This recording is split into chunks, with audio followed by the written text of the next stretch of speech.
Ya, ahora sí. Algunos conceptos importantes.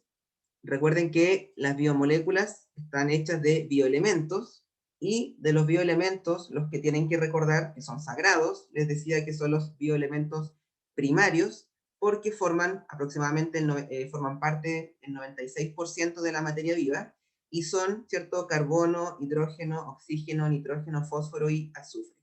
CHOMS, esos son los bioelementos primarios. ¿Usted igual tiene?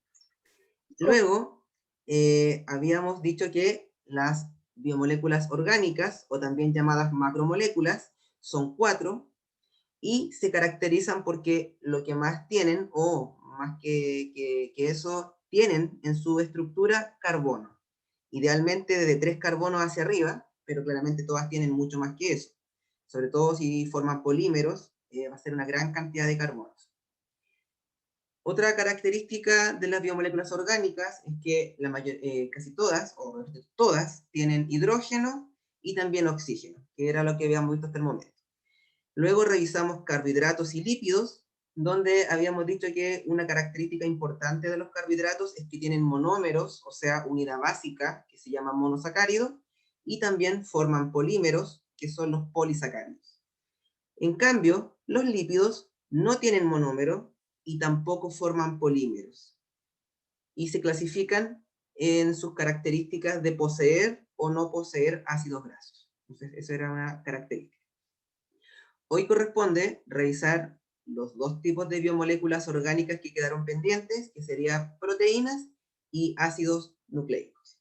Entonces, comenzamos con las proteínas. Si les surge cualquier duda en la explicación o algo no se entendió, pregunten para que se pueda aclarar a tiempo. Entonces, tenemos las proteínas, tercera biomolécula orgánica, se caracterizan porque los elementos químicos que las forman son carbono, hidrógeno, oxígeno, nitrógeno. Esos 4 elementos siempre van a estar, pero gran parte de ellas, pero no todas, tienen azufre. Entonces por eso le coloco un asterisco acá al azufre, porque no todas, pero sí gran parte. Entonces, hay preguntas donde a veces les dicen o aparece qué elemento puede diferenciar algunas proteínas de otras biomoléculas, y bueno, siempre el que podría diferenciar es el azufre, pero ojo que no todas tienen, pero sí gran parte de ellas. Entonces podríamos decir, entre comillas, CHONS, pero teniendo en cuenta que azufre no todas tienen. Luego tenemos que el monómero que existe aquí se llama aminoácido. El enlace químico que une los monómeros, o sea, que une los aminoácidos, se llama peptídico. Y por último, el polímero se llama polipéptido, o también podríamos decirle proteína propiamente tal. Polipéptido, generalmente cuando son estructuras lineales de 10 a 100 aminoácidos aproximadamente. En cambio, las proteínas ya tienen una estructura plegada, no son lineales, y podrían incluso tener más de 100 aminoácidos. Pero tanto polipéptido como proteína a veces se puede usar de manera indistinta cuando se refiere al polímero. Alimentos donde podemos encontrar proteínas de origen animal, cualquier tipo de carne, roja o blanca, en los lácteos y en los huevos. Y en origen vegetal, en las legumbres, los cereales y los frutos secos, también podríamos encontrar proteínas. Entonces, esta es la información general. Luego, hay que hablar un poco de los aminoácidos, que son los monómeros, recuerden, la estructura más pequeña, la estructura fundamental, el componente fundamental de las proteínas se llama aminoácido. Y Profe, ¿podría hacer uno para sacarle una foto? por supuesto, sí, por supuesto. ¿Sí? Ah, ya, voy a esperar. Entonces, ojo aquí, que las proteínas sí tienen monómero y sí forman polímeros. O sea, hasta el momento, los carbohidratos tienen monómeros y forman polímeros, las proteínas tienen monómero y forman polímeros. En cambio, los lípidos, no monómeros y no polímeros. Entonces, esa es una gran diferencia. Siguiente. Tenemos aquí que los aminoácidos, aquí aparece una estructura básica de un aminoácido, fíjense, tiene carbono aquí, tienen un grupo químico que se llama carboxilo, carboxilo, COOH, carboxilo, es una característica propia de los aminoácidos, y también en el otro extremo tiene un grupo que tiene nitrógeno, que se llama grupo amino. Aquí está, NH2. Grupo carboxilo por un lado y grupo amino por otro lado. Entonces, son dos de las características de los aminoácidos. Luego, vemos que hay un hidrógeno aquí unido al carbono central. Este es el carbono central. ¿Central por qué? Porque a él se une el grupo carboxilo, se une el grupo amino, se une este hidrógeno para poder completar los electrones, pero también aquí aparece otro grupo con R mayúscula que se llama grupo radical. Radical. Por eso es R, radical. Y todos los aminoácidos son idénticos en el grupo carboxilo, en el grupo amino, en el hidrógeno unido al carbono central, pero lo que diferencia a un aminoácido de otro es el grupo radical. El radical va a dar distintas formas de aminoácidos, distintas cargas de aminoácidos, distintas solubilidades, etc.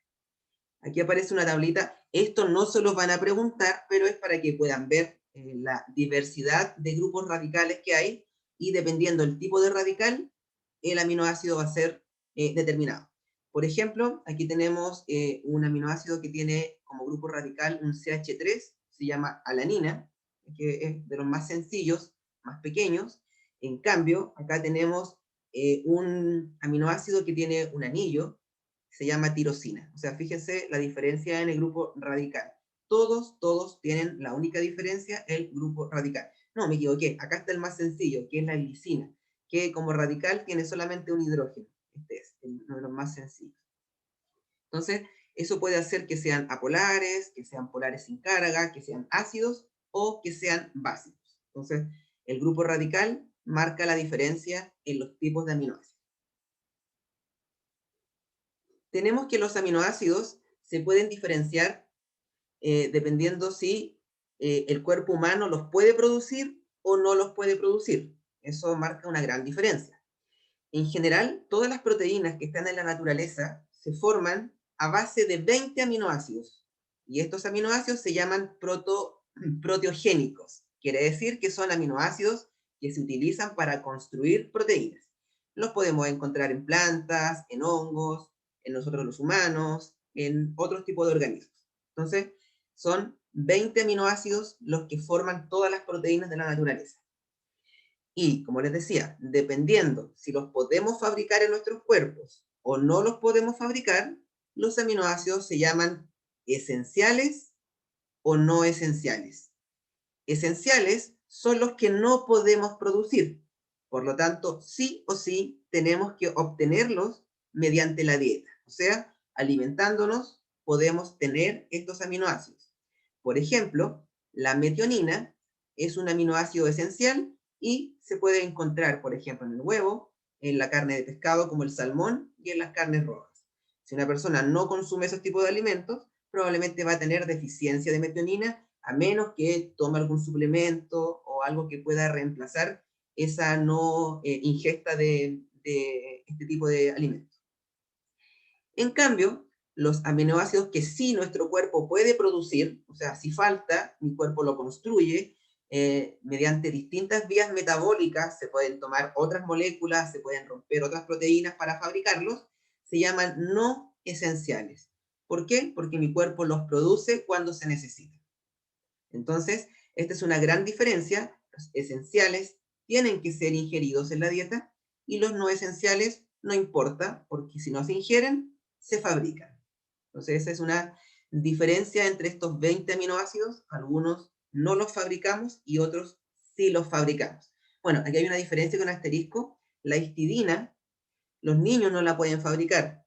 Entonces, ellos tienen que sí alimentarse o consumir alimentos o los lácteos que vienen suplementados con histidina. En cambio, cuando somos adultos, sí la podemos fabricar porque ya tenemos un metabolismo maduro, todos estos sistemas ya se han desarrollado, entonces no hay problema en que no se consuma. porque los podemos hacer, pero los niños tienen que suplementarse y alimentarse con comidas que tengan este aminoácido. Entonces esa sería una clasificación de acuerdo a si los producimos o si no los producimos. Tenemos otras características más. Cuando los aminoácidos se unen entre ellos, se forman los polipéptidos. Y los polipéptidos son, como les dije, largas cadenas de 10 o más aminoácidos. Algunos científicos dicen que hasta 100, pero todo es relativo, pero 100 ya es bastante. Entonces, si hay 10 o más hasta 100, se considera polipéptido. Y aquí aparece el enlace químico importante, que es el enlace peptídico. El enlace peptídico se va, aquí, a una imagen, el enlace peptídico se va a formar entre, aquí tenemos un aminoácido, fíjense, grupo carboxilo de un aminoácido, acá tenemos otro aminoácido y aquí está el grupo amino. Entonces, el enlace peptídico se genera cuando un grupo carboxilo se enlaza con un grupo amino. Y aquí, como pueden ver, se forma el enlace peptídico. Al igual que el glucosídico, al igual que el enlace éster, es un enlace de condensación. Químicamente quiere decir que elimina agua al formarse. Entonces, todos los enlaces son muy parecidos, son condensación, solo que como la biomolécula es otra, tiene otro nombre y se genera entre grupos funcionales distintos. Entonces, en el caso del peptídico, entre el grupo carboxilo de un aminoácido y el grupo amino de otro aminoácido, y aquí se forma este enlace covalente que une los aminoácidos para formar los polipéptidos. Eso con respecto a los polipéptidos. Luego, una vez que se formó el polipéptido, que es una cadena larga, como decíamos, de 10 a 100 aminoácidos aproximadamente, las proteínas tienen una característica que se pueden organizar en distintos niveles. Entre paréntesis, me faltó ese detalle, recuerden siempre que las proteínas, o sea, los polipéptidos, se producen en los ribosomas. Recuerden, ribosomas, estructuras celulares que producen, en este caso, polipéptidos que después se convierten en proteínas. Ya sean ribosomas que están libres en el citoplasma o ribosomas que están unidos al retículo endoplasmático rugoso. Sea cual sea, son los ribosomas quienes fabrican estas proteínas. Los niveles de organización de las proteínas son 4. Y tenemos que cada nivel de organización se caracteriza por claramente propiedades únicas y que son distintas a las anteriores y son independientes unas de otras. Tenemos que el primer nivel, ahí, número 1, se llama estructura primaria. No sé si se aprecia bien la imagen, son los aminoácidos unidos por enlaces peptídicos, o sea, un polipéptido recién hecho, entre 10 a 100, lineal, se llama estructura primaria. Solamente aminoácidos unidos mediante enlaces peptídicos. Estructura primaria. Estructura primaria, hay en nuestro cuerpo sí hay proteínas que tienen estructura primaria, pero que van a tener solamente función estructural. Por ejemplo, proteínas que pueden ser del pelo, de las uñas, de la piel, estructura primaria. Pero ninguna proteína que tenga alguna función, como por decirlo, muy importante como enzimática, puede tener estructura primaria solamente. Necesitan más estructuras más complejas. Tenemos que la estructura primaria se puede plegar. ¿Qué quiere decir eso? Se puede doblar, por decirlo así, como en zigzag aquí, o como una hélice, que no aparece acá al esquema, pero aquí vemos estructura de zigzag. Es hélice, este es hélice, se está enrollando. La zigzag sería un poco más, como más triangular. Cuando se pliega la estructura primaria, se forma la estructura secundaria. Para que se pueda plegar, aparecen enlaces químicos, por ejemplo, puentes de hidrógeno, que van uniendo otros aminoácidos que no están al lado del otro. Entonces, así se puede plegar la proteína. Estructura secundaria. También existen proteínas en nuestro cuerpo secundarias que también tienen función estructural hasta este momento. Tanto primaria como secundaria, van a tener una función primariamente estructural. O sea, ya sea formando parte del pelo, como el colágeno, la elastina, formando parte de la piel, como la queratina, entre otros.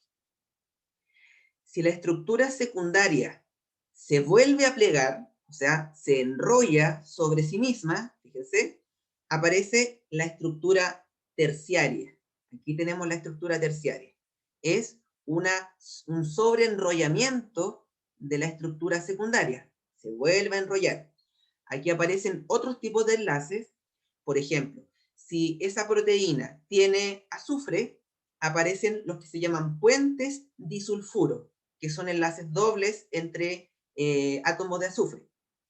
Pueden aparecer interacciones hidrofóbicas, si es que dos aminoácidos hidrofóbicos se encuentran.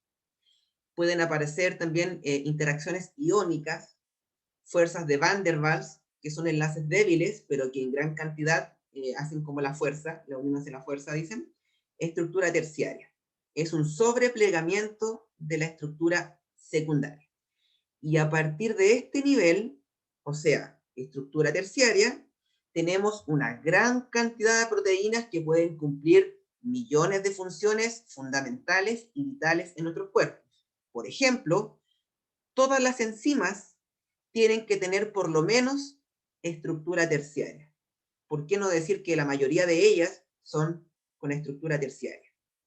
Por ejemplo, una enzima, la lactasa, que rompe la lactosa en el sistema digestivo, es una enzima con estructura terciaria y tiene esa función importante, digerir la lactosa. Y todas las enzimas que ustedes conozcan van a tener por lo menos estructura terciaria. A partir de este nivel aparecen funciones complejas en el organismo.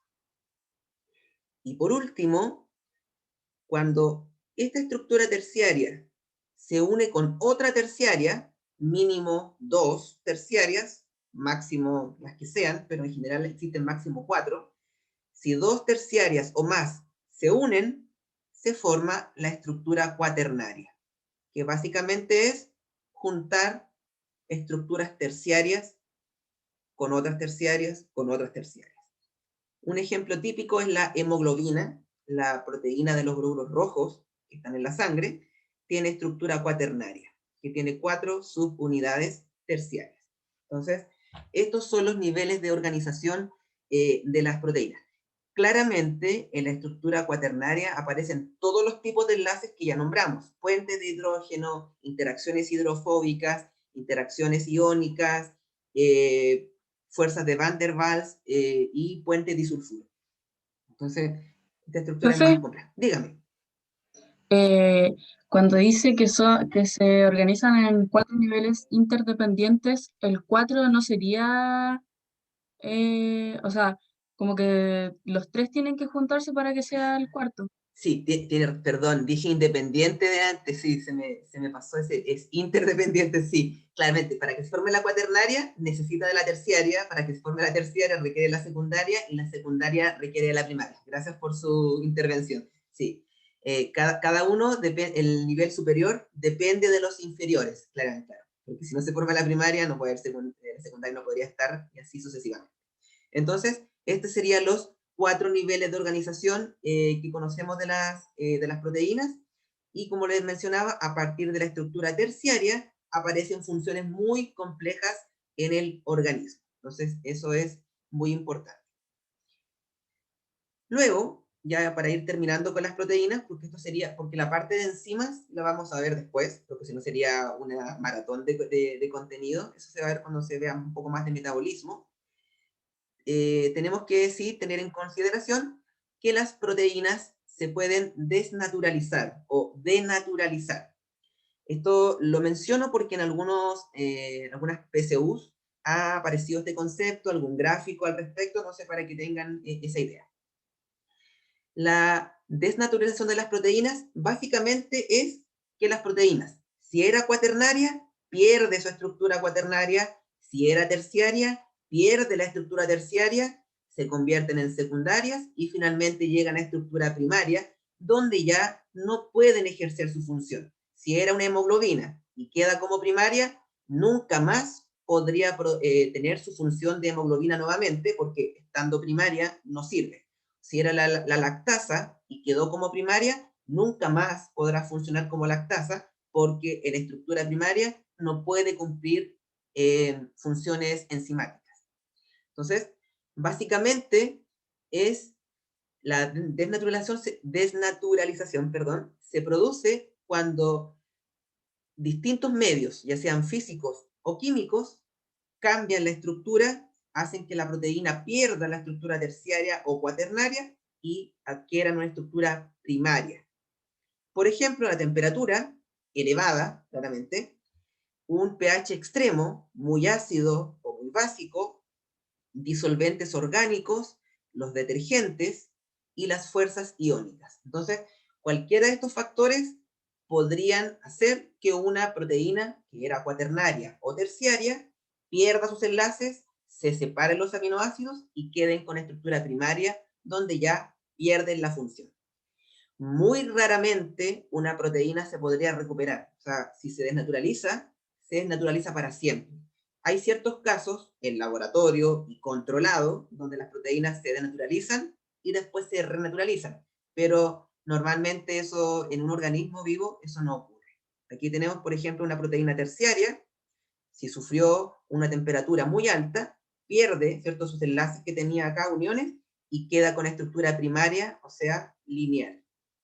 Esta proteína ya no podría volver a ser como antes. Y generalmente en las pruebas que yo he visto les preguntan por el pH y por los cambios de temperatura. Siempre temperatura alta y pHs extremos va a causar esto. Temperaturas bajas, no. Temperaturas bajas normalmente inhiben a la proteína, la bloquean o se detiene, por decirlo así, su actividad, pero cuando se recupera la temperatura normal, vuelve a estar funcional. Pero una temperatura alta, no. Eso no se puede. Los enlaces iónicos aparecen a partir de la estructura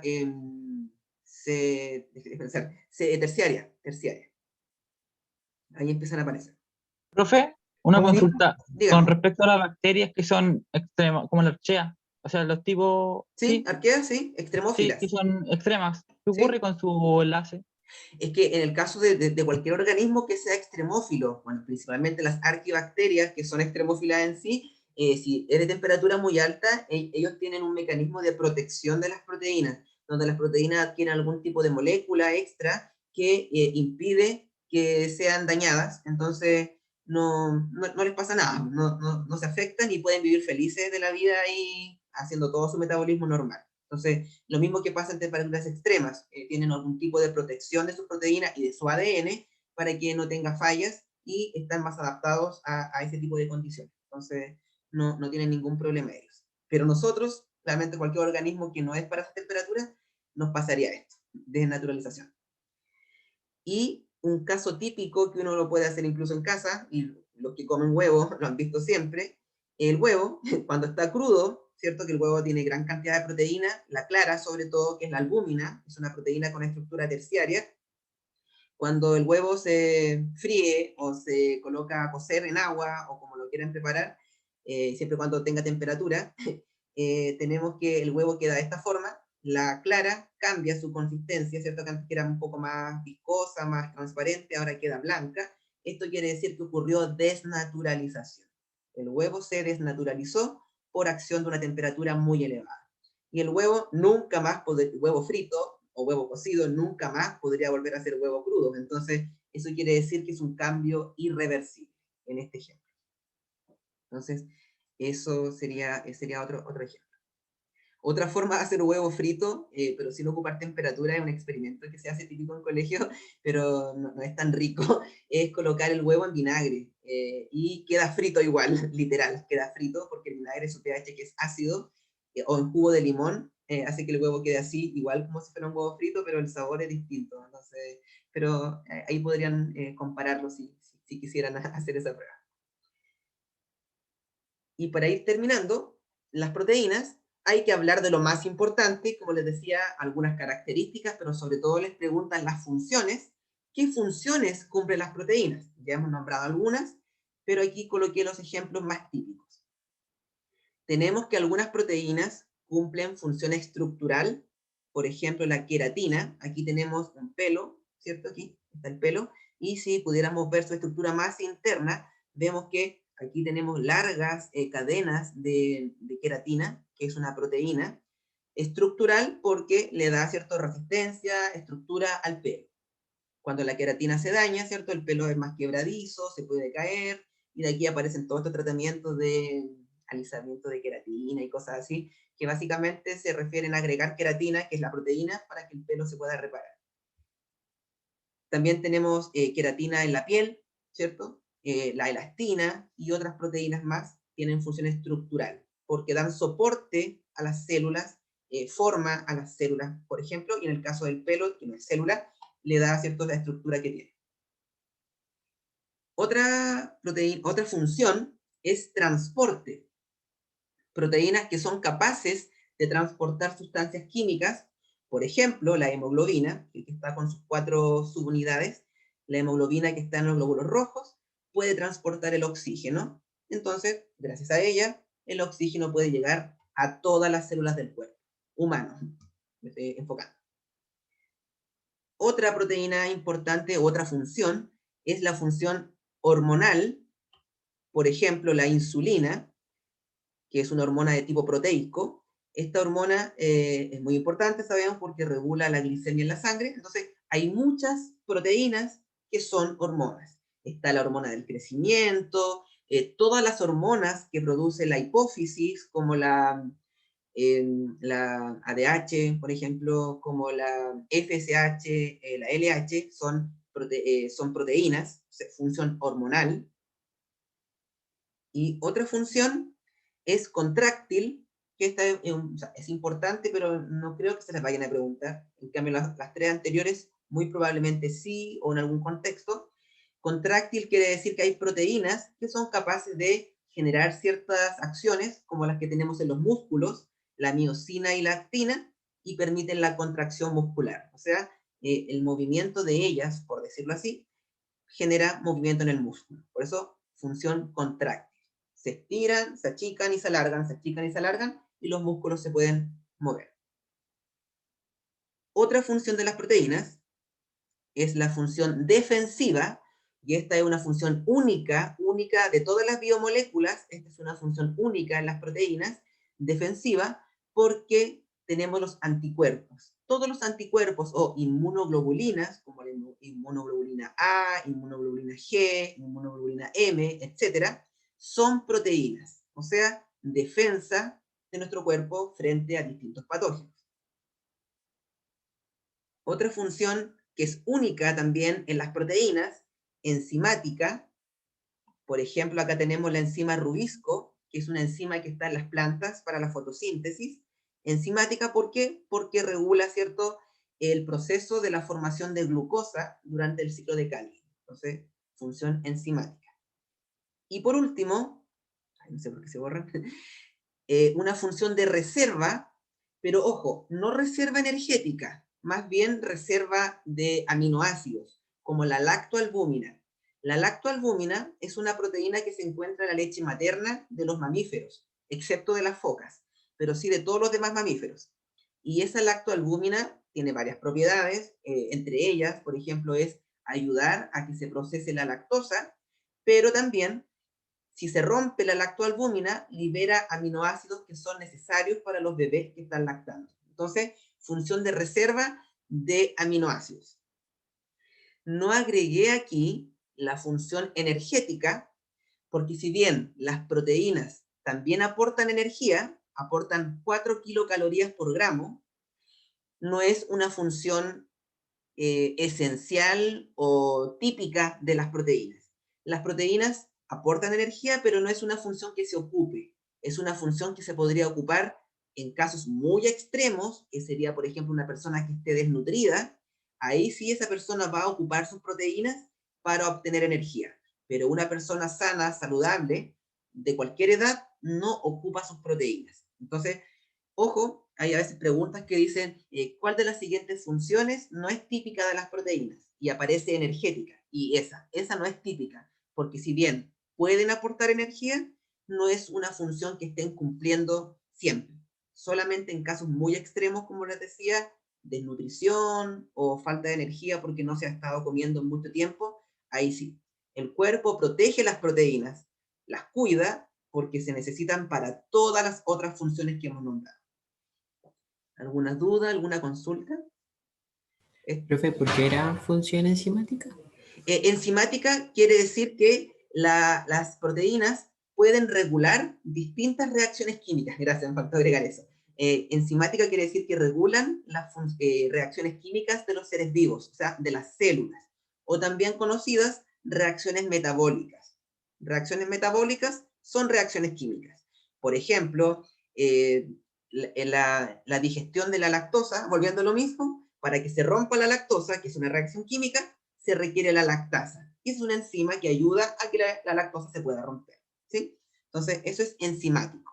Cualquier reacción química en el cuerpo requiere enzimas. Todas. Yo les digo a veces como para que no se les olvide, así como todas las reacciones químicas tienen enzimas. Entonces piensen, las enzimas están encima de todo. O sea, todo lo que ocurre en nuestros cuerpos, hay una enzima que está regulando. Si el ADN se divide, hay una enzima. Si algo se rompe, hay una enzima. Si se producen lípidos, hay una enzima. Si se rompe un organelo, hay enzimas. Las enzimas están encima de todo lo que ocurre en nuestros cuerpos, a nivel celular, claramente. Finalmente, les coloqué una tablita resumen donde aparecen más tipos de proteínas, ahí los pueden revisar después, pero las que les nombré recién son las que yo considero de mayor relevancia o que podrían aparecer en algún contexto.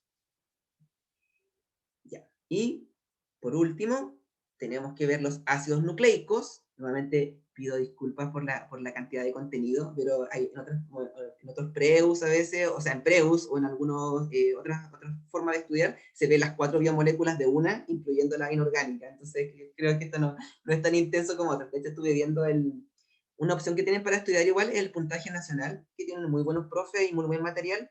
Tienen canal de YouTube incluso, ahí ven las 4 biomoléculas de una. Entonces, ahí es mucho más intenso. Profe, todo lo contrario, según yo, se agradece. Bueno, gracias. Los ácidos nucleicos, tenemos que es la 4ª biomolécula y muy importante. Aquí están. Todos los ácidos nucleicos, sí o sí, tienen estos 5 átomos: carbono, hidrógeno, oxígeno, nitrógeno y fósforo. O sea, todos. No hay ningún ácido nucleico que no tenga estos 5 átomos. Son característicos de los ácidos nucleicos. Por eso les decía adelante que recordaran que el azufre es solo de proteínas, porque recuerden que las proteínas eran chon y azufre con asterisco. Porque una pregunta una vez apareció hace como 3 años atrás, ¿qué diferencia hay entre ácidos nucleicos y proteínas? Y la diferencia es que solamente las proteínas pueden tener azufre, entonces no ácidos nucleicos. Los ácidos nucleicos nunca van a tener azufre. Entonces ahí hay una gran diferencia. Tenemos que los ácidos nucleicos tienen un monómero también, que se llama nucleótido. El enlace químico que une los monómeros, o sea, los nucleótidos, se llama fosfodiéster. Ese es el enlace químico. Y también los ácidos nucleicos forman polímeros y el polímero se llama polinucleótido. Aquí tenemos la información completa y detallada de los ácidos nucleicos. Entonces, para ir sintetizando, todas las biomoléculas orgánicas, excepto los lípidos, tienen monómeros y forman polímeros. Los carbohidratos, recuerden, monosacárido, polisacárido. Las proteínas, aminoácido, polipéptido. Y los ácidos nucleicos, nucleótido y polinucleótido. Son todos los monómeros y polímeros que podríamos encontrar en biomoléculas orgánicas. No agregué fuentes de alimentos de dónde obtener ácidos nucleicos, porque por lo general nuestro cuerpo los produce sin problema, degradando otros ácidos nucleicos, reciclando ácidos nucleicos, pero como por lo general siempre está, cualquier alimento que uno coma, siempre va a tener células, por ejemplo, si es carne, si es una fruta, si es un vegetal, todos los alimentos que no sea algo artificial, tienen células, por lo tanto tienen núcleos, si tienen núcleos, tienen ácidos nucleicos, y ahí podríamos obtenerlos. O sea, de todos los alimentos naturales podemos obtener ácidos nucleicos. Características de los nucleótidos. Tenemos que los nucleótidos se caracterizan porque claramente son la unidad básica de los ácidos nucleicos, o sea, el monómero. Y los nucleótidos están formados por los siguientes componentes. Tienen una base nitrogenada, por eso ácido nucleico, y recuerden que decíamos que es CHON, tienen nitrógeno, aquí está la base nitrogenada, es la que tiene nitrógeno. Tiene un azúcar o pentosa, ¿recuerdan cuando vimos los monosacáridos? Yo les dije, recuerden estas pentosas, la ribosa, si es ARN, y desoxirribosa, si es el ADN. Azúcar o pentosa. Y por último, tienen un grupo fosfato, que también los químicos le llaman ácido fosfórico o ácido ortofosfórico, pero en biología se ve más como grupo fosfato, pero ahí puse el sinónimo. Grupo fosfato, que es el que tiene fósforo. O sea, decíamos CHON, el fósforo viene del grupo fosfato y el nitrógeno de la base nitrogenada. Entonces, esos serían los tres componentes y aquí los podemos ver. Un típico nucleótido, aquí está el azúcar o pentosa, unido a una base nitrogenada y también unido a un grupo fosfato. Entonces, esto es un nucleótido típico con sus componentes. Típica pregunta y típica confusión, y se responde mal. Si nos preguntan cuántos tipos de nucleótidos hay en el ADN, la respuesta es 4. ¿Cuántos tipos de nucleótidos hay en el ARN? La respuesta también es 4. Pero si a ustedes les preguntaran cuáles son los nucleótidos del ADN o del ARN, por ejemplo, siempre se confunde con la base nitrogenada. La base nitrogenada yo creo que la han escuchado como la adenina, la timina, la citosina, la guanina y el uracilo. Son bases nitrogenadas, no son nucleótidos. Entonces, generalmente cuando se pregunta por nucleótidos, uno responde por la base nitrogenada. Entonces, eso está incorrecto. ¿Por qué? Para yo poder decir lo correcto, tendría que decir, aquí hay un nucleótido de adenina. Claro, porque tiene adenina. El símbolo es una A mayúscula. Adenina es una base nitrogenada. Acá tengo un nucleótido de guanina. El símbolo es una G mayúscula. Nucleótido de timina, T mayúscula. Se me saltó uno. Está aquí. Guanina, perdón. Guanina, adenina, timina. Se me perdió la citosina. Bueno, se pasó. La cosa es que, ahí está, citosina. C mayúscula. Ahí está. Entonces, el ADN tiene esos 4. Adenina, timina, citosina, guanina. Pero si me preguntan por nucleótido, yo digo nucleótido de citosina, nucleótido de guanina. En cambio, el ARN tiene un nucleótido que no tiene el ADN, que es el uracilo. Entonces, acá tenemos otro nucleótido. Nucleótido de uracilo. Entonces, para que cuando les pregunten por nucleótidos sepan cómo nombrarlos.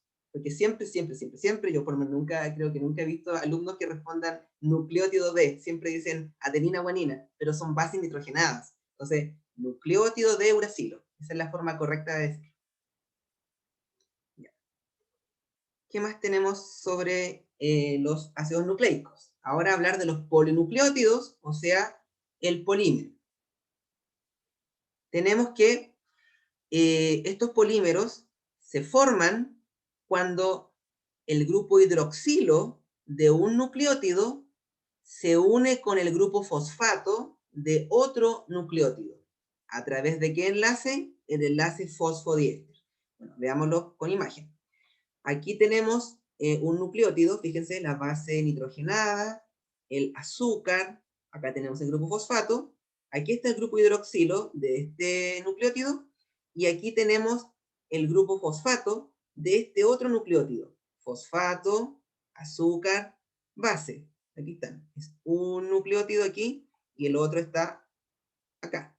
El grupo hidroxilo de este más el grupo fosfato del otro se forma la unión fosfo diéster. Se quiere decir fosfo, porque hay fósforo, diéster, porque al igual que los lípidos, aquí hay un enlace éster, y aquí hay otro éster, o sea, fosfo, fosfato, dos enlaces éster. Bueno, ese es un detalle extra, pero para que vean de dónde viene el nombre.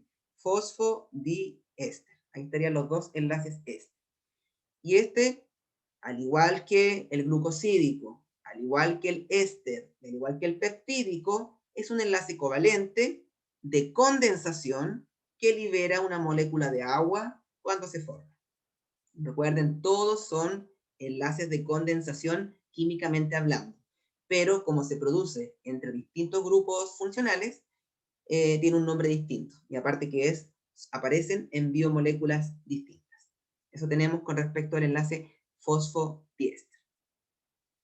Aquí tenemos lo mismo, aquí tenemos un nucleótido, 2, 3, 4. 4 nucleótidos unidos mediante enlaces fosfodiéster. Fíjense, ahí, ahí y ahí. Siempre el hidroxilo de un nucleótido y el grupo fosfato del otro nucleótido.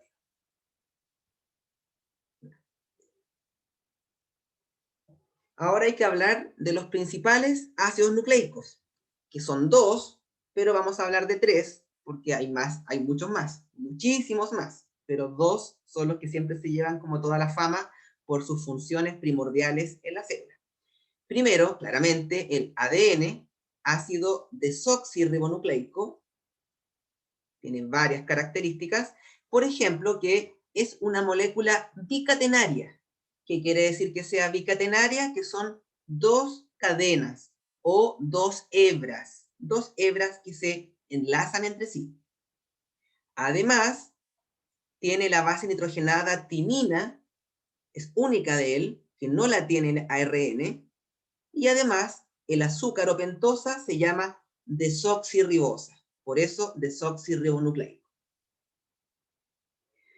Tenemos que el ADN tiene la característica de autorreplicarse, se puede producir más ADN ocupándose a sí mismo, produciendo más moléculas, son algunas características, pero aquí viene algo nuevo, que es que en el ADN aparece un enlace especial que se llaman puentes de hidrógeno, que se produce entre las bases nitrogenadas.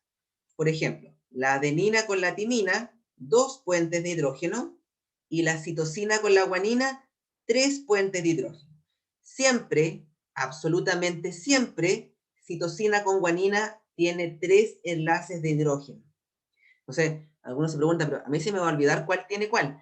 Si es que les sirve, tómenlo. Yo digo, fíjense, la letra C se parece a la G, ambas son redondeadas. Entonces, las letras que se parecen en la forma son las que siempre van a tener enlace triple, o sea, la C con la G. Y por descarte, todas las demás uniones siempre van a ser dobles. Entonces, esa es una ayuda a memoria, si es que les sirve. Aquí tenemos lo que estaba diciendo. Fíjense, esto es una estructura, ¿cierto? El modelo doble hebra.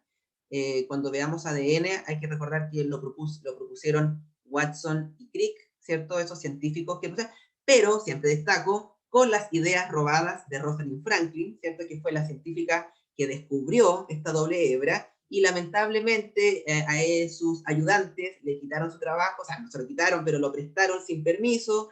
Rosalind Franklin, como estaba expuesta a rayos X, estaba con un cáncer avanzado, entonces no podía estar en todas partes, y claramente estos estudios le sirvieron a Watson y Crick para poder llevarse el premio Nobel y todo lo importante que hicieron.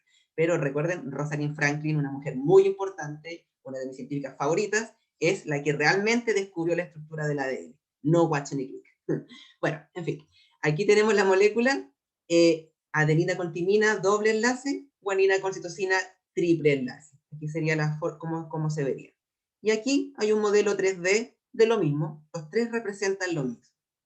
Entonces aquí están los puentes de hidrógeno, que permiten unir. Aquí tenemos una cadena polinucleotídica, aquí tenemos otra cadena polinucleotídica, y ambas se unen por los puentes de hidrógeno. Entonces, este es un enlace que permite que se forme la molécula de ADN. Ya vamos terminando. La función de todos los ácidos nucleicos, por lo menos ADN y RN, es almacenar y transmitir la información genética. Eso es súper importante. El ADN, ¿cierto? Sabemos que guarda en el núcleo la información genética y el ARN la transmite, pero entre los dos comparten la función de almacenar y transmitir. Entonces, eso permite que seamos quienes somos, ¿cierto? Que se produzcan nuestras proteínas, que se produzcan nuestras características, todo lo que tenga que ver con genética. En el caso del ARN, también tiene características propias. Por ejemplo, es una molécula monocatenaria, no bicatenaria como el ADN, o sea, es una sola cadena o una sola hebra. Tiene la base nitrogenada que se llama uracilo, la cual no tiene el ADN, y el ARN no tiene timina, y la pentosa o azúcar se llama ribosa. Por eso el nombre, ribonucleico. Algunas características que no son Profe. tan... Dígame. ¿A qué se refería con monocatenaria? Monocatenario es... Veamos la imagen. Aquí está. Miren, una sola hebra. Una hebra. Aquí está. Una cadena. En cambio el ADN eran dos cadenas. Una, dos. Bicatenario, ARN solamente tiene una cadena. Monocatenario. ¿Sí? Entonces, de nada, en el ARN, perdón, existen tres tipos principales, ahora no lo vamos a hablar, de hecho por fortuna para ustedes no entra ese contenido porque se ve en cuarto medio, y ese contenido se eliminó el año pasado, y dudo que lo pregunten este año porque ya tendrían que estarlo viendo en los colegios y eso no hay ningún aviso. Existen tres tipos, ARN mensajero, ARN de transferencia y ARN ribosomal, como dato. Acá la adenina se une con uracilo, con doble enlace, y la citosina nuevamente con la guanina con triple enlace. Aquí tenemos lo mismo, una representación y un modelo 3D. Y la misma función anterior, almacenar y transmitir la información genética. Se encarga el ADN con el ARN juntos. Trabajan en conjunto. Siempre les digo como el lenguaje un poco más estudiantil, o sea, aún no me actualizo con su vocabulario adolescente 2021, pero trato de actualizarme, pero antiguamente estaba de moda decir el Perkin. Entonces, el ARN es como el Perkin del ADN. El ADN no sale del núcleo, el ADN manda y el ARN copia información, sale del núcleo y hace las funciones. Es como el Perkin. Entonces, el ADN no puede hacerlo, él no puede salir del núcleo, pero el ARN sí lo hace. Entonces es como dato. Y finalmente, y con esto terminamos, tenemos otros tipos de nucleótidos, aquí está el amigo Atepin, que se llaman nucleótidos individuales, o sea, que no forman polinucleótidos, son solamente nucleótidos individuales. Existen muchísimos y tienen muchas funciones en nuestro cuerpo, por ejemplo, capturar y transferir energía, ya sea con electrones o enlaces fosfato, y también ayudar en la comunicación entre células. No vamos a ahondar más en eso, simplemente nombrar al más conocido, y que siempre aparece, que es el ATP. Una molécula muy energética, porque como si se dan cuenta, miren, es un nucleótido, tiene adenina, tiene ribosa y grupo fosfato, solo que tiene 3 grupos fosfato, y en cada enlace aquí hay una gran cantidad de energía almacenada. Por eso cuando el ATP se desfosforila, o sea, pierde un grupo fosfato, se libera energía que, ¿cierto?, va a ser útil para los funcionamientos metabólicos de todas las células. Entonces, estos se llaman nucleótidos individuales, porque no forman cadenas, no forman polímeros, sino que trabajan solitos como monómeros. Son monómeros, básicamente. También acá tenemos todas esas enzimas raras que les nombran en la fotosíntesis, como el NAD, en la respiración celular el FADH2, el NADPH reducido, el NAD fosfato, el AMP cíclico también, etc. Pero el ATP sí o sí tienen que conocerlo porque es la molécula energética por excelencia. Entonces, esa sería la